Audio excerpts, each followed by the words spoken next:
താന്യം ഗ്രാമപഞ്ചായത്ത് കൃഷിഭവൻ മുഖാന്തരം നടപ്പിലാക്കുന്ന ഞങ്ങളും കൃഷിയിലേക്ക് എന്ന വനിതകൾക്കുള്ള ഇടവിള കിറ്റ് വിതരണം നടത്തി.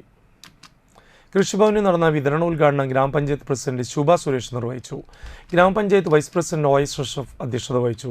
വികസനകാര്യ standing committee chairperson Shiny Balakrishnan, ആരോഗ്യ വിദ്യാഭ്യാസ standing committee chairperson Sheeja Sadanandan, ക്ഷേമകാര്യ standing committee chairman Sijo Pulikkottil, മെമ്പർമാരായ രതി അനിൽകുമാർ, ആൻഡോ തൊറയൻ, CL ജോയ്, മീന സുനിൽ, സതി ജയചന്ദ്രൻ, രഹന പ്രജു, ശ്രീകല സന്തോഷ്, കൃഷി ഓഫീസർ രൺദീപ് എന്നിവർ പ്രസംഗിച്ചു.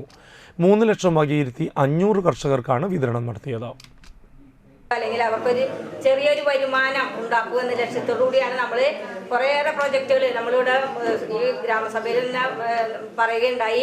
തെങ്ങ് വളം, വാഴവളം, പച്ചക്കറി തൈ ധനസഹായം, നെൽകൃഷിക്ക് ധനസഹായം, ഇടവിള, HDP പോട്ട്, ഇതൊക്കെ നമ്മൾ അതുകൂടാതെ നമ്മൾ ഡിപ്പാർട്ട്മെന്റിന്റെ ഫണ്ട് ഉപയോഗിച്ചുകൊണ്ട് അല്ലേ കുറേയേറെ പദ്ധതികൾ നടപ്പിലാക്കി വരുന്നുണ്ട്.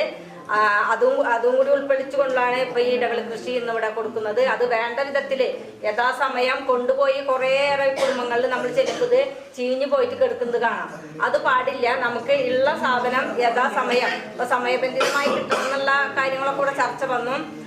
നമ്മൾ ആ കൊടുത്ത സമയത്ത് അത് നല്ല രീതിയിൽ പറമ്പിൽ കളച്ച് അത് നട്ട് നമുക്ക് അടുത്ത വർഷം ഈ മേടിച്ച ആളുകൾ തന്നെയാണ് വീണ്ടും വീണ്ടും മേടിക്കുന്നത്. എന്ന് വെച്ചാൽ ഇപ്പം ആളുകൾ കഴിഞ്ഞ വർഷം മേടിച്ച ആളുകൾ ഇത് നട്ട് പിടിപ്പിച്ചിട്ടുണ്ടെങ്കിൽ ഈ വർഷം നമുക്ക് മേടിക്കേണ്ടി വരില്ല. അത്ര നല്ല വിത്തുകളാണ് ഇപ്പം ഇവിടെ കിട്ടിയിട്ടുള്ളത്. ചേന, ചേമ്പ്,